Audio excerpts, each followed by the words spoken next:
1990s was just a great year for Acura. They had the excellent Legend, the best-selling Integra, and then in 1991, Acura shocked the world by introducing their first supercar, the 1991 Acura NSX. Now, NSX, if you guys can remember, actually stood for New Sports Car Experimental for the time, and this thing was literally built to embarrass Ferrari in terms of reliability, in terms of performance, in terms of everyday usability, and of course undercut the vehicle in terms of price. Now, what I have here today is a 1992 Acura NSX. It has just under 100,000 miles on it, about 98,000 miles on it. And it actually belongs to my really good friend Tyson Yugi. You guys can follow his travels on his 1993 Legend that has over 500,000 miles on his blog, just www.drive25.wordpress.com.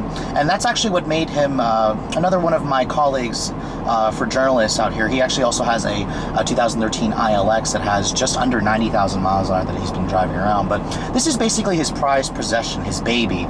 And when I first laid my eyes on it, I'm actually visiting him here in Phoenix, and it's a scorching 105 degrees here, a far cry from what I'm used to in the DC area. But I have to say, it's worth it to show you guys his NSX, and it's my first time actually driving an NSX in general, especially one that's in this great a shape. And this thing is basically going to become a cult classic, a following, or classic car that is already doing extremely well in the used car market. You'll find a lot of these examples still out there that are worth a good amount of money. Now, the NSX, a little bit of history about it in terms of its changes. Acura really didn't do much to this car over the years. In 1995, they actually gave us the T-top, the NSX T. 97 was also another big year of changes. They replaced the 3-liter V6 with a 3.2-liter V6, replaced the 5-speed manual that's in Tyson's car with a 6-speed manual. And then in 2002, the car got some big styling changes.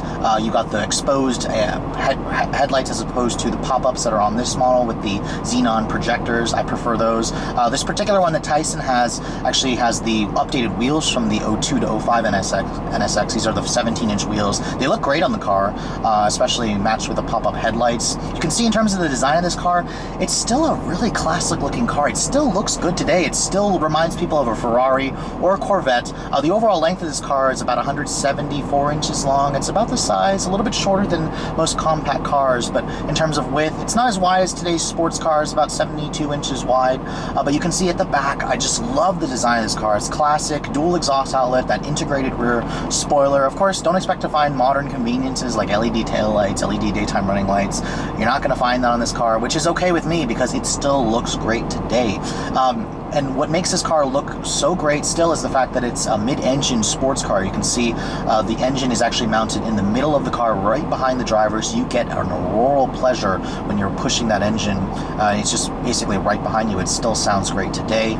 This car is rear-wheel drive. It's one of the last rear-wheel drive, it's the first rear-wheel drive car that Honda Acura produced in the mass production. X2000 was the next one. And I have to say that with the new NSX coming, they've been promising us a second generation. The first announcement was supposed to be like a V10 power. That was killed off. Now they're promising us a sport hybrid turbocharged with an electric motor.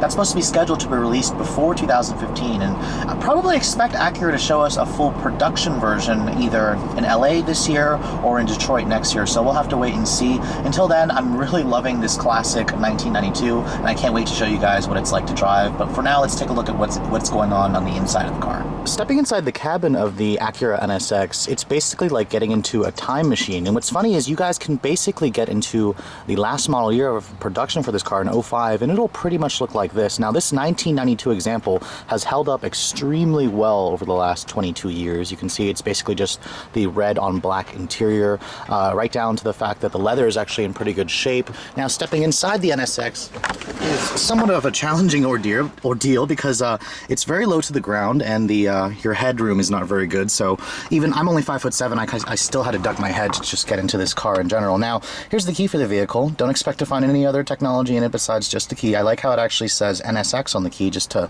let you know you got Acura's flagship vehicle for the time. Putting the key in the ignition, you can hear that traditional Honda dinger noise that they've been slowly getting rid of on all their new cars. You can see here the gauges are extremely simple, extremely legible. This is basically how a lot of people still want it today, just to read your instrumentation. And then, of course, that is the famed engine that you're hearing start up, the 3-liter C-Series block VTEC V6 engine. Now, when this car came out, it pioneered VTEC for Honda Acura. It was the first Acura Honda vehicle with the VTEC technology, and you can still, you know, today, the engine still sounds incredible. It's, of course, it doesn't have that V8 growl that you expect in a lot of sports cars today, but there's still something about it that's just so mechanical, so raw, and the noise still makes, you know, people like myself, enthusiasts, giggle. Now, in terms of the interior quality and such, this was Acura's flagship at the time, and I believe the company asked just under $70,000 for this car when it was brand new. And it basically shows back then this car really embarrassed Ferrari, Lamborghini to build higher quality sports cars. You can see the dashboard is all leather stitched right here. It's soft touch. It's even leather padded right here on the glove compartment, which is surprisingly a good size. It's lined with felt. Of course, you're going to have an Acura Bose audio. This is when they used to use Bose, and then of course their little cassette deck. Welcome to the 90s.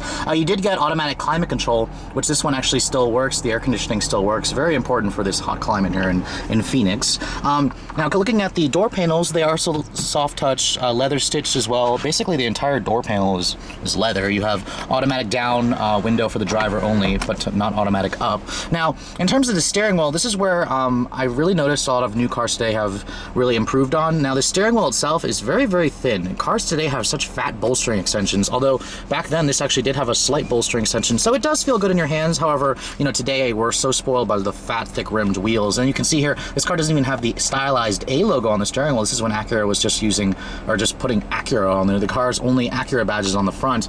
Now, this particular one does have the 5-speed manual. Acura replaced this with a 6-speed manual in 1997, but and that's when they also bumped the displacement to 3.2 liters. So in terms of the shifter, it's typical Honda Acura. It's very short throw, very good feel. It's a pleasure to shift this thing. The clutch is a little bit on the heavier side, surprisingly, but it's got a pretty short travel. Now, one of the things that this car does not have, that a lot of you may not realize, it doesn't have power steering. I'll get into the driving dynamics later, but you can see here, just turning the wheel at low parking lot speeds, you're going to be getting quite an arm workout. This is actually the first time I've driven a car that doesn't have power steering. I mean, I've driven ones that had broken power steering pumps, but it's just amazing. Now, one of the things that makes this car so raw is that direct steering feel, and we'll get into the driving dynamics in just a moment. Another area where the NSX really excelled back then was the fact that this was rather a practical sports car, supercar for its time. Acura gave you decent amount of cargo space. I want to say this is about 5.5 cubic feet of space. It's not bad. The opening's pretty big, but back then, if you wanted like a Ferrari, you really had no practicality, where this actually gave you some. Now, just in case you're wondering what's going on under the front of the car, this is basically where Acura puts the temporary spare tire with an inflator kit, and then you'll find access to various other fluids, clutch, brake fluid, your fuses, and stuff like that. This is not an area where you can put cargo or any of your cargo. You can see here, this one also does have the classic pop-up headlights. Acura replaced the pop-up headlights in 2002 with fixed HID projectors.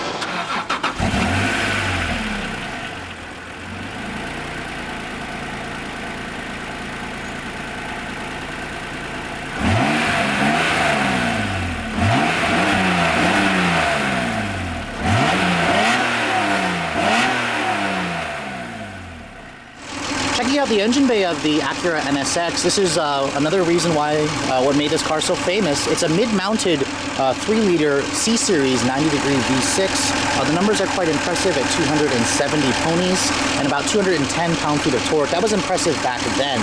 Today, of course, you got V6 family sedans and 4-cylinder with turbos making that much power. However, the NSX weighs only about 3,000 pounds. It's a pretty light car for its time. This is the first mass-produced all-aluminum body supercar back then.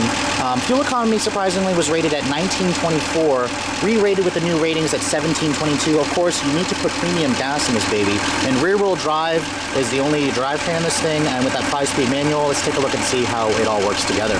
I'll admit, lately I've been driving way too many brand new cars with all their latest technology, all these driver assistance crap on it, and I have to say, it's remarkably refreshing to be driving this 1992 Acura NSX that has no power steering, it has ABS, it has traction control, surprisingly, but there's no, in terms of modern conveniences in this car, you feel the road incredibly well, you hear that engine really, really well behind you, and it's just a refreshing, raw experience, and I can see exactly why a lot of purists still salivate over this car.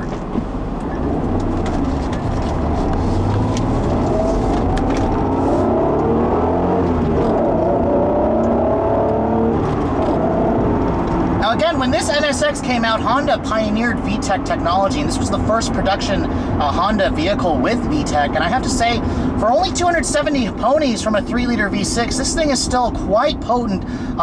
It's still an amazing experience, and you really need to drive one to experience this car.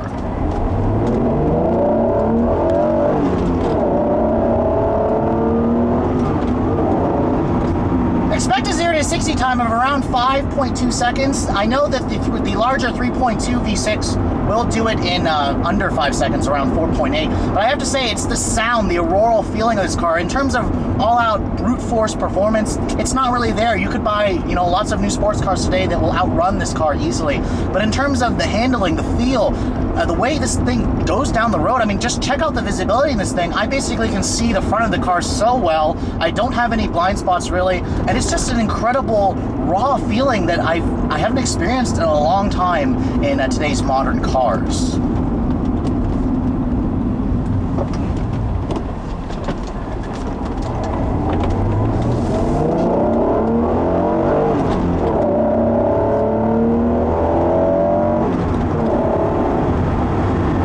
What makes this car such a joy is the way the steering feels. Again, even though this car doesn't have power steering, and it's been so long since I drove a car that didn't have power steering, it's really light once the car gets going. It's really only you feel it when you're trying to go in low-speed turns and parking lots. You kind of have to work your arm muscles. That's okay. I don't mind getting an arm workout, but I have to say, this thing is just incredible. The steering gives you so much feel. You can see just how well this car changes directions when you are basically just going down the road. It just responds so brilliantly to your steering inputs. It's a shame that new cars today just don't have that feel anymore. Now, in terms of, you know, everyday usability, this car really was kind of the supercar that you could use on an everyday basis. And you know, today it has a lot of road noise. It has a lot of wind noise. You hear everything on the road, and you know, in terms of a daily driver, I probably wouldn't want to do it. Back then, however, this was class leading status. And in terms of the structure, of course, this is a 22-year-old car, but it still goes down the road really well. I barely hear any squeaks and rattles from the suspension, and the whole car in general still feels extremely tight. So I'm very pleased with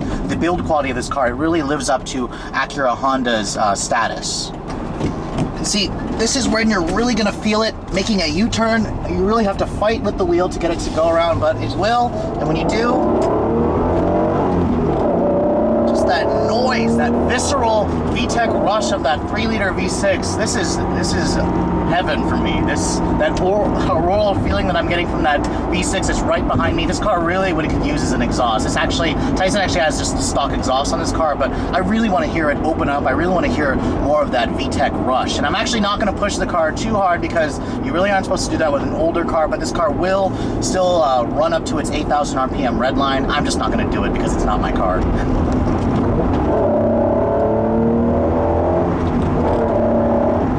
That 5-speed shifter, even though it is lacking that 6th gear, it's still a pleasure to shift. And then the clutch, the take-up is still syrup smooth. It's a little bit on the heavy side, but I mean, this car is just a blast to drive, and I want one. That's how much I love this car. I would gladly buy one today. And that brings me to the conclusion, basically, of this quick review.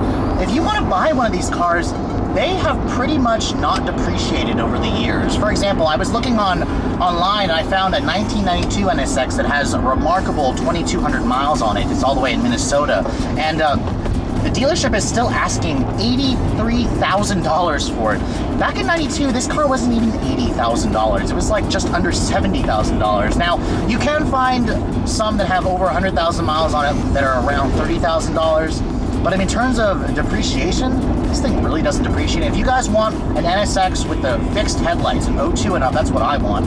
They're still easily over $60,000. So, I mean, you kind of got a choice. Do you want to buy like a brand new Corvette that's $60,000, that's modern technology, or do you want to buy this older sports car that gives you a feeling that you're just not going to get from today's modern technology for the same money? And I have to say, it's a tough choice. I honestly want both, but there's still something extremely refreshing about driving this NSX, this 1992 NSX. And for those of you who are lucky enough to experience one or own one, I have to say, hold on to this car because it will be a classic another 10, 20 years from now that you'll want to keep in the family for years and years. Anyways, hope you guys have enjoyed my overview of this 1992 Acura NSX. Again, I'd like to extend my thank you to Tyson Hughey for letting me drive this car. And if you guys want to see his travels, make sure you check out his blog. And if you also want to see the latest stuff from the Redline, you can also follow me on Instagram, check out our Facebook page, and make sure you like us and do all that other social media stuff. Anyways, hope you guys have enjoyed my overview of this 1992 Acura NSX.